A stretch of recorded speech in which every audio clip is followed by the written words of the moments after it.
Whammo blammo. Let's get our friends here over on Facebook. We can get the show rocking and rolling. We got the spinning wheels, 1 and 2. All right, folks. All right. Welcome in. Welcome in. It is Monday morning, the 23rd. We are flying by. What are we, Eric? Like 40 days until the draft? 38 days until the draft? You're looking shaggy. What's going on? Happy Monday to you. Your hair is looking, bedhead too. So whatever. But first from you, before we even get started, can I get a go Hawks? No. It was worth a shot. How are you doing? Doing good. Really tired. Left my hat in the living room and I didn't want to go find it. So you guys get to deal with the hair today. The very graying hair and all that. So that's fun. But I'm glad getting to be here. super I mean, gray. it was a exciting weekend. And had a lot of fun this weekend. Hope you had a good weekend. Hope everybody in that chat had a good weekend. But it's back to it. I did get a lot of work done. I got not only my position rankings done, I got my big board done and took things a step further and did a Broncos specific big board this year as well that I can't wait to reveal for everybody in here in the next few weeks. So Heck yeah. Well, that'll be exciting. Yeah. Hopefully we can talk about that at some point on here. I don't know when it'll be. We don't want to have any too many spoilers in here, but should be always fun to see. I mean, obviously I'm happy we have Jalen Waddle. I am a little bit just like sad that we have one pick in the first 2 days of the draft. I'll be real, just because, it's fun, opening those new presents and all the possibilities. Objectively, it's better to have Jalen Waddle, of course. But man, I was sitting there like, man, I'm happy to have Vance Joseph back. It'd have been really nice to have that third round comp pick, just to have another, arrow in the quiver for the draft, and to have another piece or chip to talk about in the top 100 of the NFL draft. And it's not a good day 3 this year, I would say, overall. So still you have a chance to hit on some guys, but you're talking about your JL Skinners of the world is my expectation for a majority of this class. And it is unfortunate to put so much pressure on that 1 second round pick. And Denver has hit on those, but you look around like the players around those hits that they've had, and mixed bag. So I don't think like, oh, Denver has the second round pick, they're obviously going to get another Nick Benito. I wouldn't bet on that. well, I mean, fortunately for them, George Payton's history in the second round is actually quite good. Yeah. Same with the third round, but they don't have that third round pick this year. Not yet. Maybe they package some picks, both fourth round picks and get into that third round, because the history of the fourth round for George Payton isn't great. But yeah, it's I'm with you. I would rather have Jalen Waddle, but there is a trickle down effect to it that just kind of hurts the content and hurts what we do a little bit. No first round pick. Well, the live show for the draft show for Thursday night, the first night of the draft, it's probably going to be a little bit slower. I mean, no Broncos pick. And then you have, mock drafts. There's a little bit less content to there. And then when it comes to doing scouting reports that I do, I now have to completely change what I was planning and doing with the first round pick. And now I have to adjust for no first round pick and basically do a wider net for second round picks to see what's out there. So it's got a trickle down effect, which can be a little annoying on our end. But again, we would still much rather have Jalen Waddle than those picks. Without a doubt. And having that second round pick, in my opinion, Eric, even casts a wider net of possibility for the Broncos. I would say, like, literally every single position besides a true blue center, like somebody who can't play any other position, I think that would be not a good pick, or quarterback. I think every single other spot should be on the table, because your pathway to playing as a second round pick is harder for a roster as talented as this one. I know I've been getting a lot of tweets and whatever, like, we have to take Mike Washington, we have to take Jarian Price, Jonah Coleman, or Max Clare. I'm getting a lot of Eli Stowers as well. I don't know if you're getting that, but really everything besides, I would say, a pure center, because Luke Wattenberg and the lack of versatility, and a quarterback should be on the table right now. And I would even say you can somewhat look at center, because Luke Wattenberg, with his structure of his contract, they can get out of it after this year if he doesn't do well. I don't think they would. I think if they look at a center, it'll probably be with one of those fourth round picks, but you can make that argument, right?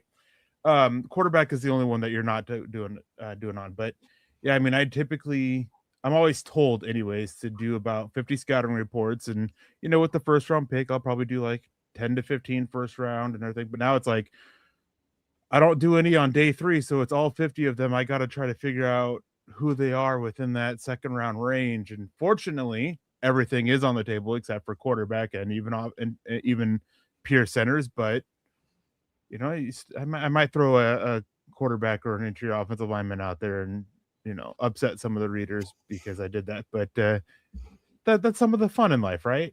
Mm-hmm. Yeah, that is fun. I mean, you definitely want to poke the bear every once in a while because it's hypotheticals and just like talking.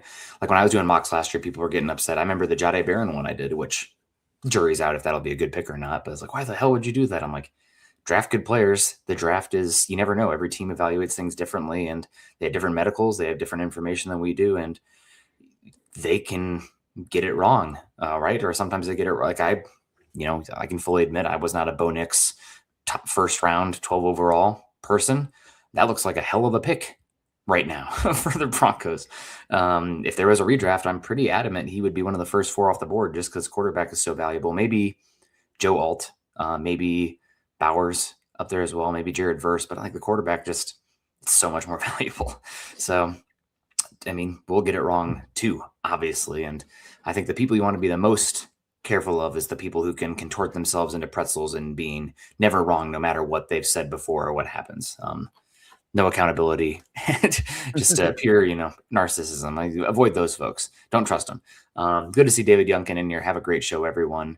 We got Denver Luke. Good morning, y'all, with a coffee. Ugh, I've been up since like 4:30 because the kid was up. I think he's asleep. I share a wall there, so I'm a little bit nervous. But I don't hear him now, but he was pissed. I went in there and just laid on the ground for 40 minutes and being like, Dad, read. I'm like, Dad, night. Sleep. So that's didn't go very well. Johnny, not Bravo. Let's go. Good morning, all. Good morning to you. We got Shades coming in here. You guys joining us over on different things today, mostly YouTube, but make sure you click that thumbs up. Good morning, Shades. We got Michael Ronquillo. Good to see you, buddy. Says good morning, Nick and Eric. And also hi to David Youngkin. We got Dave Glassman in the house. Rob Bucksbaum. Good morning. Happy to catch you guys. DL coming. Cam Jordan, please. I definitely think Cam Jordan is the name that everybody keeps, talking about. We've talked about on here. Calais Campbell is still an option too. There's not the George Payton Saints connection with Campbell, but Campbell had 6.5 sacks last season and could be a good, useful piece at the same time as well. So we'll see. There's interior defensive linemen available. I think you and I were both, kind of hoping Sebastian Joseph Day. Now, would have that signing maybe hurt the Denver's chances of getting that comp pick back for JFM? I'm not sure how close that would have been to like canceling out. I don't know like where the thresholds are at for that. I'd have to ask the other Nick Corti over on Twitter. But yeah, hopefully Denver can bring in a mercenary defensive tackle. They're kind of on that.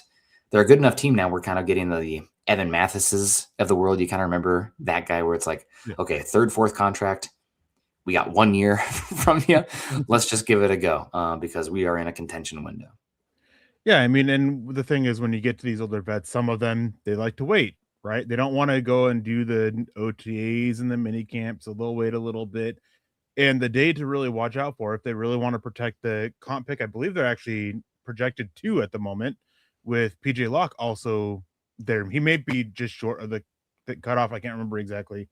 But if they want to protect the comp pick of at least John Franklin Myers, May 1st. May 1st is when every free agent now becomes no longer the compensatory pick formula.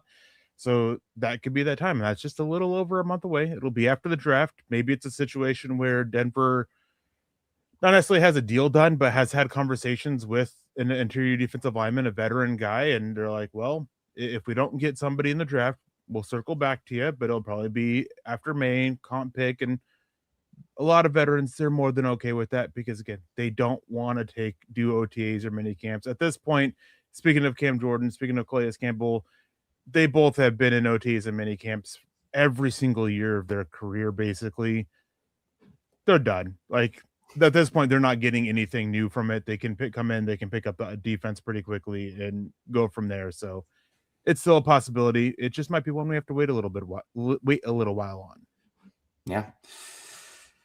We'll see what happens. We got Troy coming in with the super chat. Thank you for keeping the lights on, Troy. Go Hawks.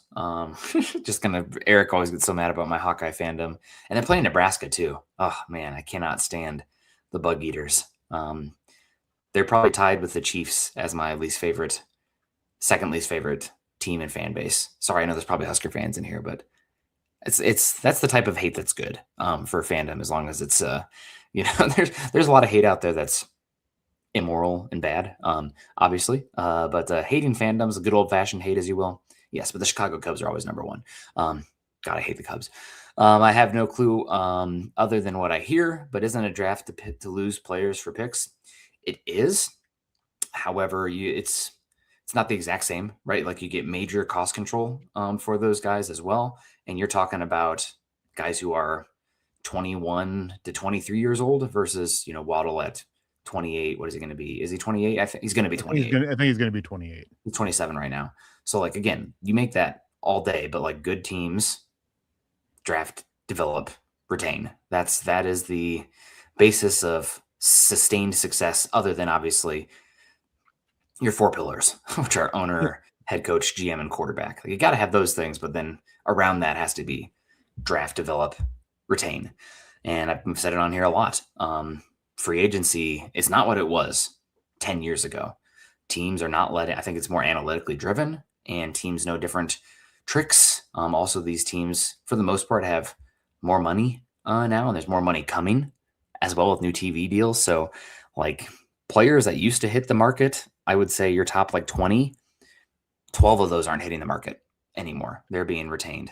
So if your pathway is we have to be able to build a contender through free agency, I would be concerned. Again, it's to supplement, no doubt, but the lifeblood of a team is the draft. Yeah, and to build off that, I do think that with this trade, it is a good thing that all the picks were this year than they were next year, just because of how this class projects out to be. Obviously, it could, they could exceed expectations, but when we look at classes and throughout the past 20 years or so that have been called, oh yeah, not a weak class, turns out it was a weak class. 2013, prime example there. Everybody was calling it a weak class going into it. It's been one of the worst classes in the last 20 plus years, if not ever. So it's a good thing that the picks were from this year, because of that element of this year's not as strong as next year's projected to be. And obviously things can change. We don't know who all is going to return next year. This year was actually projected to be a pretty decent class, but guys ended up returning who weren't expected to return, and it changes the outlook. So it's, with what we know, it's a good thing they kept him this year. But as Nick said, it is that element of you're losing out on a little bit younger, although I think this is the oldest average age draft class we've ever had, where the average age is almost 25 years old, if I remember correctly. That can't be real. 25 average? It's like almost 25. It's like 24.7 or something like that. That would we mean, also have like a 28-year-old running back in this class.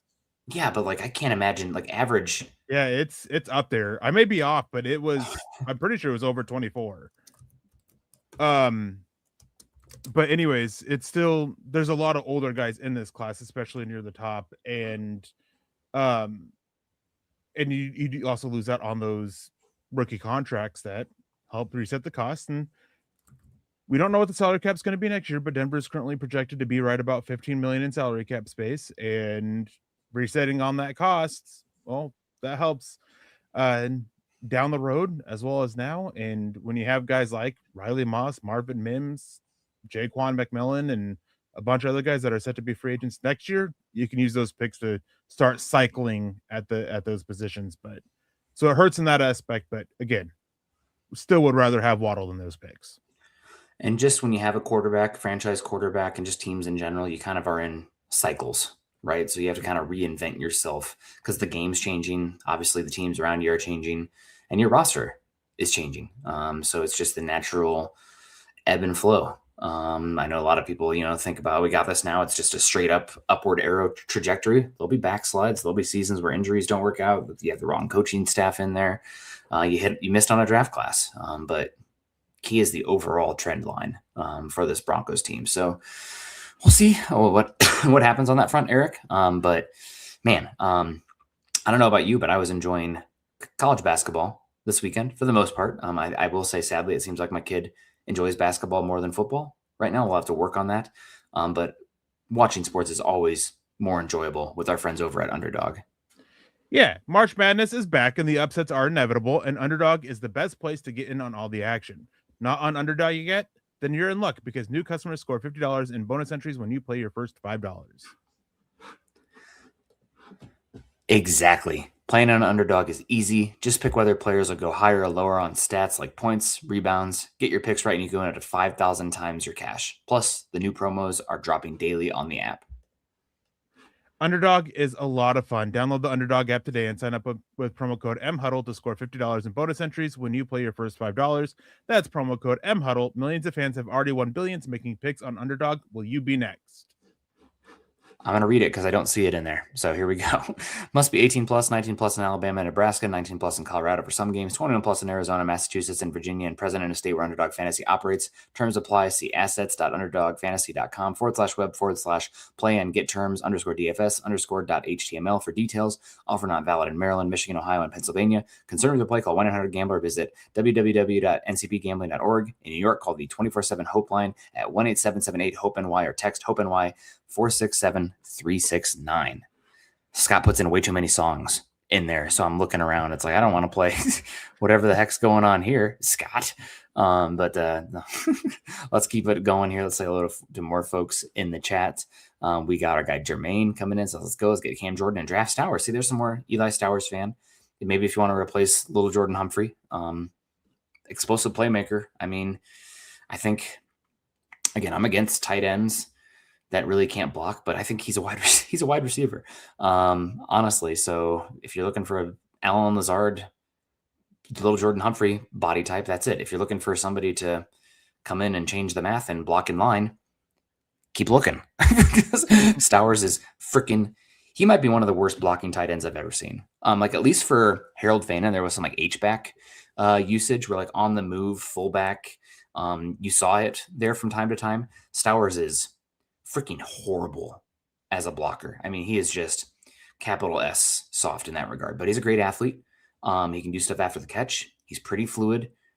He's a big wide receiver.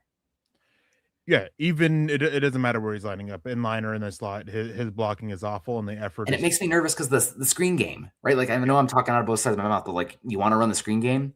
Stowers is so bad at blocking that you're not going to get a lot of value from him in that regard. Like at least little Jordan Humphrey and Allen Lazard will put their face mask in there. Yeah, they'll at least give you a lot of effort. And little Jordan Humphrey's actually, he's decent enough. Yeah. At it. And with Stowers, the big thing is that effort. If you don't see effort from a tight end, they're not going to put the effort in to improve. That's just proven time and time again throughout the many, many years of the NFL. If you don't have effort at wanting to do or desire to do something, you don't put in the work to do it. And so when you see him on tape, pretty much ole a defender who's able to make a play in the backfield, you're not saying that you're not quite coming away without questioning his desire or his effort as a blocker. I liked Stowers when I had my first exposure to him during the season. It was like late September, early October. And then the more I watched, the more I'm like, oh, this dude's going to drive me nuts. Just because I'm a blocking guy at tight end. Want my receivers to block. And when I see him give as little effort when lined up out in the slot, even against smaller nickels at that too, guys he should be engulfing just with the size that he does have, and he's not doing it. It's a no-go for me. I wouldn't say no-go because he's not a tight end. He's a big slot, but you still want your big slots to block, and he doesn't. I know. I'm lower on him because of that, but I'm not like full on. Like you're not selling me a bad athlete that can't block at the same time, and you're also not selling him at like pick 30, GTFO. Oh my god. But what is it, 62? Again, he's a big enough athlete that maybe, and he was really good at Vanderbilt too, like as an athlete, as a playmaker. Now, granted, their splits, they pretty much told you as well, like get him the hell off the field if we're running. It was like one of the most like crazy polar splits. Something like, I think he was on the field for like 80% of their runs. Now, granted, that was part of their offense, and with Pavia, they were much more pass heavy as well. But yeah, he's a good athlete. 62 is fine. Would I much rather take like Eli Raridan or our guy Borkirker or, of course, Delp, depending on his medicals and everything, just because the blocking, because he can play in line. I just think it's so important. I don't know how many times I have to say it on the show. And I'm not taking a shot at the chat giver, but in general, the way the NFL game is being played right now, if tight ends aren't forcing teams into base or single high shells, you are losing a lot of value, because defenses know nowadays that the way to win a lot of football games is to limit explosive plays. And they're going to play 2 high shells, dime, as much as they possibly can, unless you are so good at running the football, you can punish them and create explosives out of that. And if your tight end is essentially being reacted to on the field as a wide receiver, you're not getting that ability to hit the explosives. Like, is Eli Stowers such a good wide receiver that he's cooking cornerbacks in the NFL like he is a wide receiver? That's the bar for a guy who can't block like that. And essentially at that point, you're just evaluating him as a wide receiver. Yep. He tested really well. He's a pretty smooth player. I think there's a conversation actually to be had there, Eric, for that level of athleticism and that player. But again, just you're not really adding what you need at tight end with where the league is at right now, bringing somebody like that. You are diversifying and adding athleticism to your overall weaponry, which I'm for, but it doesn't solve tight end. It just hopefully is another piece to add an explosive weapon. He would be a pick of see you later, Evan Ingram, see you later, Lil Jordan Humphrey. Yeah.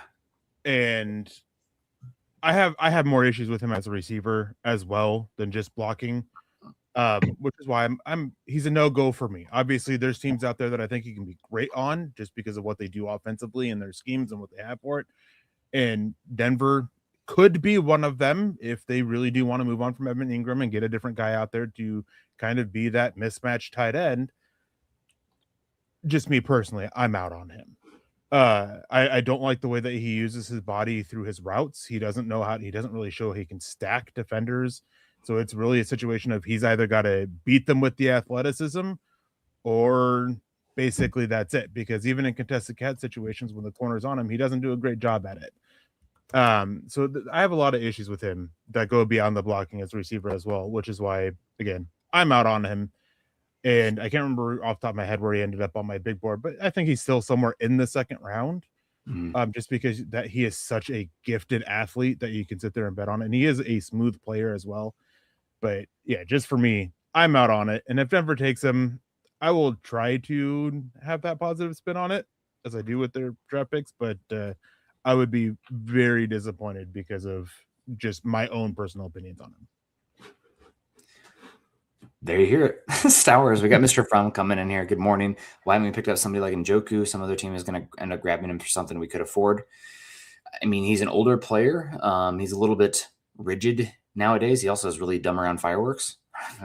Sorry, just make sure you guys practice fireworks safety. How about if you live on the West, maybe just no fireworks this year in general? You're going to set the freaking entire country on fire if you're this side of the Mississippi because it is so dry. So how about just no fireworks? Maybe that's why you don't bring him in. He needs to sign somewhere southeast, East Coast, just because they got water this winter. So they're not going to set the entire freaking world on fire. But I think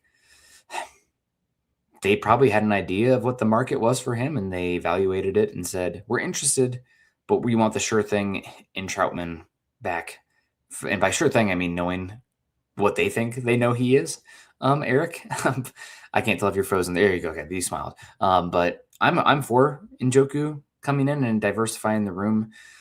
But Denver made their big weapons move, which was obviously bringing in Jalen Waddle. I do think tight end is one maybe you could see.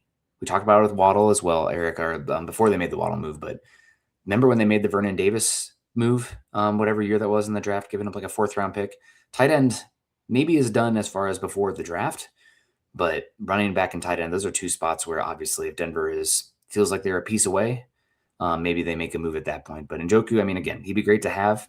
I probably would have rather have signed him out of the gate instead of Troutman. But, kind of is where it is. I mean, the fact he's still available clearly points that his own market isn't what he thought it was going to be. Like if he was getting something that he thought he was going to get, he would have signed by now. Mm-hmm. All he's done is taken one visit, and that was with the Baltimore Ravens, and they decided not to sign him after that visit. He's still available for a reason. It's very likely a situation where his asking price is more than what teams are valuing him at, and so we'll have to wait and see how it plays out. I don't think Denver's done until the draft at tight end by any means. They do seem very much to be monitoring the Njoku situation. There was a report, what was it, last Wednesday or Thursday, that they were supposedly trying to get him in for a visit at one point, and then it was like the whole report was like they were trying to get him in for a visit, and then they got they had to put that on the back burner because of the Jalen Waddle trade for now, and then getting him all adjusted and the all this stuff about that, and maybe they circle back to that, but they seem very much intent on adding another tight end to this room. That's always been the case, but is at this point there's no rush on any of these guys, right? You just sit there, you monitor it, and Njoku, again, he's a veteran, he's been around the NFL for a while. Even though this is a more complicated offense and you'd rather get offensive players in sooner rather than later, maybe it's a situation where he's also, maybe it's instead of the market's off, maybe it's a situation where he's wanting to wait a little while. Maybe he's wanting to wait until May or June because he doesn't want to do OTAs or minicamp. There's plenty of variables in play here without it being, oh, Denver's just not interested in him or Denver's being done at tight end. It's a wait and see. That's how it went after that initial free agent frenzy over the first 5 days. That's what it becomes. It just becomes wait and see what it is that's going on with it. Market may not be what it is, or the player may be wanting to wait a little while. And that could be a team waiting until the draft as well, or him waiting until the draft to see where those slots are filled out. Gatorade Gaming, good morning to you. He also says the Cardinals suck. Well, they might, but that doesn't mean you can say that to me. JB3 degree coming in saying, wearing my Cyclone sweatpants and Hawkeye hoodie. I don't know about that, JB. You're Iowa through and through on that one, but at least it's not Nebraska and Iowa. Like Cyclones, I definitely don't pull for them, especially in football, because we kind of were taking some of the same, like for a while, just, bear with me, Eric, but for a while, Iowa State kind of knew their place to some extent, and they were not going after the same recruits as Iowa was, like during the Carney era, McCarthy, I think. But with Campbell, they were starting to go after some of the same players, and it was getting a little bit heated in that Des Moines area. And I don't think that's going to be the case anymore for Iowa State. But they're a hell of a basketball school. We'll see if you guys keep your coach. I hear that North Carolina is going to be sniffing quite heavily. So we'll see what happens there. But yeah, they've done well, and that'd be awesome if they could meet. I don't know if they're on the same side of the bracket, but Iowa versus Iowa State meeting would be amazing. Troy comes in and says, wasn't everybody's hair on fire because we were doing draft, develop, retain? I mean, teams, it's still the basis of building a roster at the end of the day. So, I mean, that's just, status quo for the league. Everybody wants to be that, but you have to think about all the avenues of adding talent and players available. And again, I keep coming back to it. I don't think, would I have rather, Eric, they have given up the Saints 4th round pick and their 5th round pick rather than that 3rd and 4th swap or whatever it was? Yeah, but you still got to take talent where you can at the end of the day. And also not every team's in the same position. So I wouldn't say their hair's on fire. It's still the drum this team is trying to follow, and all teams are trying to follow in the league. I think Troy was getting more at fans about the lack of adding in free agency that the Broncos had. Okay. But I'll push back a little bit on this. Is obviously the plan is you want to draft, you want to develop, and you want to retain, but you also at the same time, what that doesn't cover is you want to turn that bottom of the roster. So you want to let certain veterans go and turn to that guy that you drafted and have developed. And then if they become a star, that's where you retain them. Denver wasn't able to do that this year. It was all just retained because they didn't have those pieces underneath them or behind them to step up. There wasn't that tight end that was ready to replace Adam Troutman. There wasn't that linebacker really ready to step up and replace, Alex Singleton or Justin Strnad. They believe they may have a guy and the defensive line to replace John Franklin Myers, yet they're still supposedly looking around on that market there. So only time will tell how accurate that was. So the draft and develop part, that really does come first before the whole retain part. And you got to be able to turn that bottom of the rest, that depth chart, and you got to be able to let guys go, because then it's a cycle of life here. When you let those guys walk, that opens up the door for compensatory picks to help you enable to draft and develop even more, to sit there and help let more guys walk when they hit the end of that rookie contract, if you're able to develop them, and just keep that cycle going. Denver hasn't been able to get into that cycle just yet. They're pretty darn close to it. They're probably another draft or two away from it, of being able to let guys go. We'll see next year when they have Jaquan McMillan, Riley Moss, Marvin Mims, and a couple other guys that have done well on their rookie contracts, set to be free agents. Maybe they let them walk, and maybe the talk should be about this draft more so of getting those guys that can come in, sit the year, develop, and be those potential replacements next year, so they can fully enter that cycle of draft, develop, retain. Absolutely. We got Mark in here. Good to see you, Mark. Pearl Heater, appreciate you coming in. QB Easy, great to see you, buddy. Appreciate you. Hope you had a good weekend. Kenny is asking about Chris McClellan in round 2, big reach. I haven't watched him as much, and Kenny K in the K Sports Show 1. So I don't recognize this name. I think I would. So appreciate you coming in, Kenny. I know Chris McClellan, Denver brought him in for a visit. I feel like that's typically the kiss of death, that you won't be drafting a guy if they're in for a visit. But everything that I've seen, I feel like he's a 4th rounder. 4th, 5th round, yeah. There's a lot of questions about where he's going to play at the NFL level. There's a lot of people who believe he's just a 0-1. There's a lot of people who believe that he's just a 3. I haven't seen anybody talk about him as a, that 4-eye 5 technique that you'd be that Denver's probably looking at more so. So, just with what we're talking about, draft, develop, retain, maybe it's a situation where they look at drafting him, letting him sit the year, letting him develop, and then they part ways with DJ Jones after the season, save some money, and then and then hopefully able to insert McClellan and, kind of start churning that depth chart a little bit and churning the roster. Although DJ Jones, if cut, wouldn't count in the compensatory pick. So it is would be interesting to see, but round 2, definitely a reach. Earliest I've seen him is like right around a late third in somewhere like 95 to 105. Yeah, I almost spit out my coffee from another comment here. What's up, Broncos country? Do you think Waddle trade gives Broncos more flexibility to trade that 2nd round pick for more future picks, or should they just stay and pick at 62?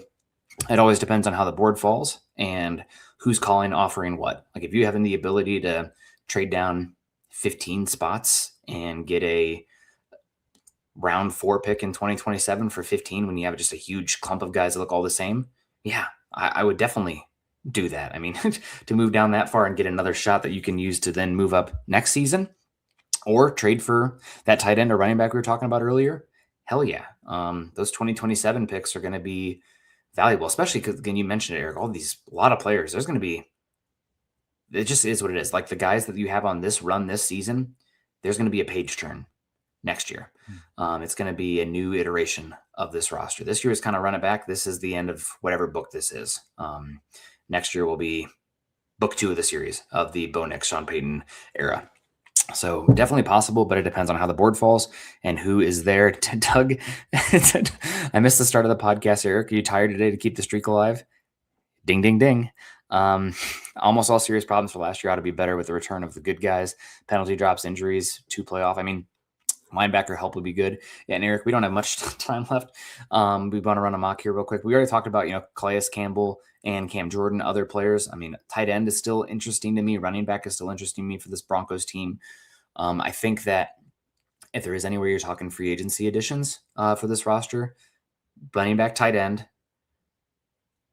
interior defensive line, linebacker, safety. It's just right up the spine of that defense. You already brought in Tyson Anderson, so I'm curious if that changes the math there. Maybe it's more, draft oriented on that front. But if you could bring in a 1-year, $2 million linebacker to come in for that room to compete with Reed and Sanders, sure. And these are a lot of spots now where it's because you're missing those top 100 picks, like I could see them making the move before the draft just because you don't want to rely. You really have one pick, maybe 3, depending on those 4th rounders, how you feel about them, where they could come in and be serviceable depth this season and hopefully develop into starters.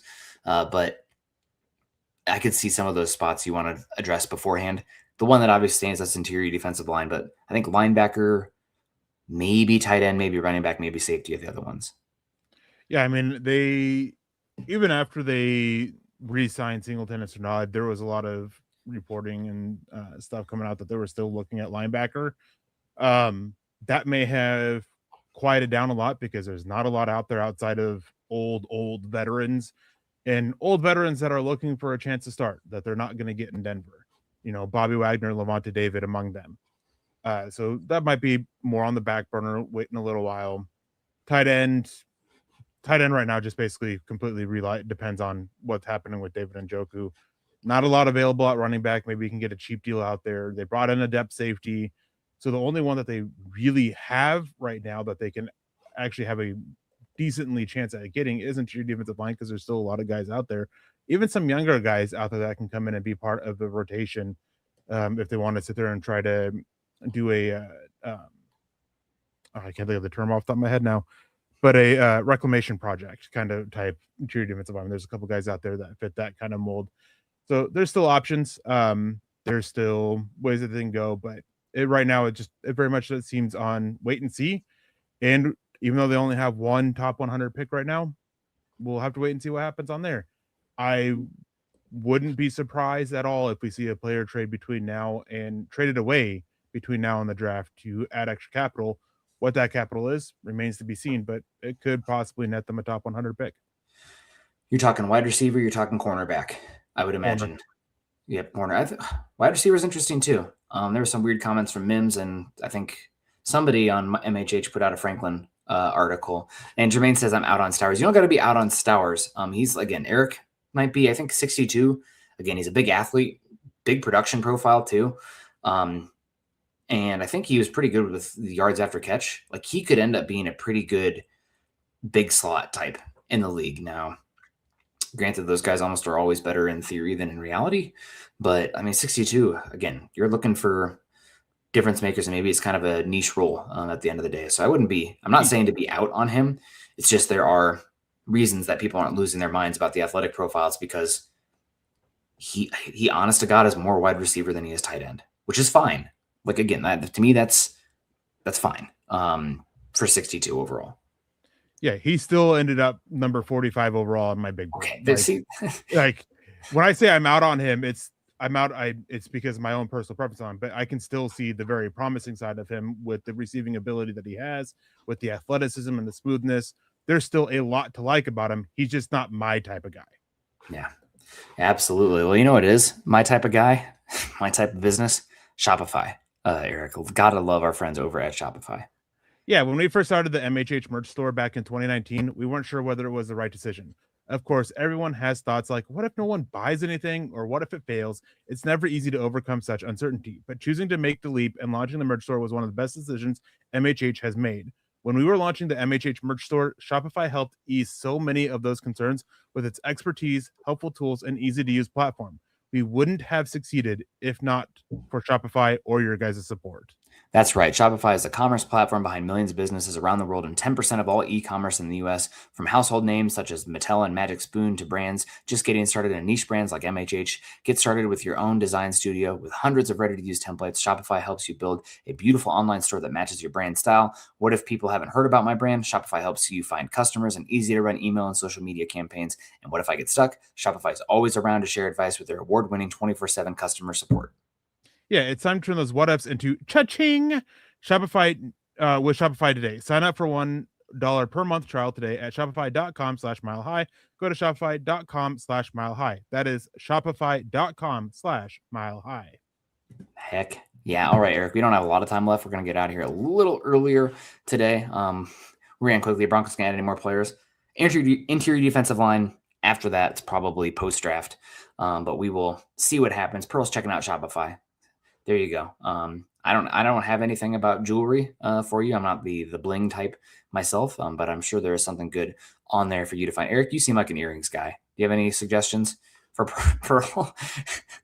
I had my ear pierced for a while. You did, I know. Yeah. So I'm more of a nipple And, pierce kind of guy. but yeah, I'm not the big I'm not a big jewelry guy, even though I have quite a few rings and necklaces and bracelets. I just don't wear them. So I'm not much of a help. I got I have a wooden ring. So oh my god, this gosh darn woodpecker. It's actually a flicker. I don't know if they're actually would. If you hear that, I'm sorry. It's gonna wake up the kid. Woke up the kid from his nap yesterday. I was pissed. So we're here, 7th round pick now. Let's get it rocking and rolling. Gotta wait a little bit, so we'll just let it go by. Good to see Todd in the house. Welcome. Good morning, cha-ching. Appreciate that coming in. Michael wants Mike Washington Jr. Definitely possible for pick 62 for the Broncos. The cha-ching is hilarious. I love it. Big E says, been looking at some of the inside linebackers. Think about the Oklahoma kid, Kendall Daniel. I don't know much about Kendall Daniel. Eric, do you have thoughts? Yeah. He's Okay. definitely a bit of a project. He's if I remember right, there's 464 players on my big board, and I've watched over 750 of them. Sometimes I get my players mixed up. And there's another guy in the draft with the same name, but he is a former safety from, I believe, that was transitioned to it because he was massive. Still played a little bit of, a safety role at times for Oklahoma, depending on the down and distance this last year. He's big. He moves decently well. He's still very much learning how to be a linebacker, so he's a bit of a project. I'm not sure if I like him in the 4th or 5th round, but hey, one of those 7th round picks, that's where I seem to be at. Nice. Well, a lot of linebackers available for the Broncos. We're sitting here at pick 62. I don't love the board myself here. Chase Besantis is interesting for the Broncos long term. We got Eli Stowers, talked about him a bit here. Josiah Trotter, there's Mike Washington as well. 62 makes sense for the Broncos here. There's Max Clare. We like Grayson Halton, weird body type. Kalen Rutledge, really, really interesting. You know how much I love Trayden Stukes. He's one of my favorites in the entire class. To be, just completely honest with all you, Daryl Jackson brings a nose tackle body type for the Broncos. I think that's probably where we're cutting off here. People will be really mad at me for this one. The one I would probably go with is Stukes. I think he is just an awesome athlete. Depends on what your plans are for Barron long term, but safety slot type. I mean, the ball production, the physicality. If you want to live in nickel, you have to tackle and have a mentality like Stukes. And we don't know about the long term future of Brandon Jones on this roster. Hafanga's been injured as heck too. Stukes is my favorite player here, but I would be willing to listen to either of the tight ends available or Mike Washington, or Besantis. If you really like him and think, Broncos long term, you're gonna have to replace Powers. It makes sense. Oh, so you're not going to listen to me about an interior defensive lineman, or Halton, or Rutledge. Gosh, there's good players available. My favorite Stukes. I love Stukes. He's one of my guys in the class. If I was going interior offensive lineman at this point for Denver, I would actually go Rutledge over Besantis. And I really like Besantis. I absolutely love his play style. I'm just not sure if it's the best for what Denver's looking for.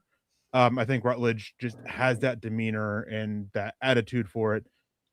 On the flip side, Besantis actually has the ability to play left guard. We've seen it. Can Rutledge flip sides? He's been primarily a right guard. So that's something there. But Halton, I have a hard time entrusting over 500 snaps to a guy who played 33 snaps last year. But how much is Halton really impacting that? That's part of the issue that I have with it. He actually compares pretty favorably athletically to what John Frankenmeyer's got, even though he is about a little bit lighter, about 10 to 15 pounds lighter than John Frankenmeyer's. So it's really tough. I really like Trayden Stukes. I can go any which way here. I think I would go Mike Washington just because I can't bet on J.K. Dobbins staying healthy for a year. And I think with what he's done and what he showed throughout the draft process, Washington at this point isn't that big of a reach. Mm-mm. I mean, he's probably going to end up in top 70, top 75 at the very least, if not going top 50 come the actual draft. So this is where I would actually probably going Mike Washington. A lot of people hype up the fumbles, but he actually really improved upon that this last year. His career fumble rate is under 60. It's like one every 55, but this last year was like one every 92 or something like that. It definitely improved and you can see it when you watch him play. He changed the way he was carrying the ball, which helped him protect it a little bit more. Absolutely. Makes a lot of sense, Eric. We ended up going with Washington in that case for you. So Broncos really going all in on this season, and he's a big athlete. We'll see how it plays out for Denver on that one. So now we're on the board again for the Broncos. You got Garrett Nussmeier. No, I'm just kidding. Chandler Rivers, cornerback. I have not watched much of him. Bud Clark, I liked. I know some people like Michael Trigg, but again, big athlete, but not really a blocker. Deontay Lawson is interesting at linebacker. I like Sam Roush. The weird arm doesn't make any sense for his arm type. We talked about Chris McClellan earlier. Makes some sense there. Isaiah World at tackle. I know he had some issues on this last year, but I mean, the athlete, you get a redshirt year for him as well. And Benny and Caleb Proctor, these two also really stand out to me. Proctor had an awesome one. Markel Bell, also a good call there. Harold Perkins is interesting this part because of you're looking for that Drew Sanders maybe chess piece with special teams ability. Not the worst spot for it. I mean, his bend is about as good as anybody's in this class freshman season at LSU when he had, 14 sacks. Can't play there full time, but I mean, could he be a Bruce Irvin type where, you walk him down on third down? Maybe. So what are your thoughts here, Eric? Well, I mean, we mentioned it earlier. I mentioned it anyways about DJ Jones. You can go with the Godfather as well. Big nose tackle type, very squat. But man, he eats up double teams. He's very hard to move.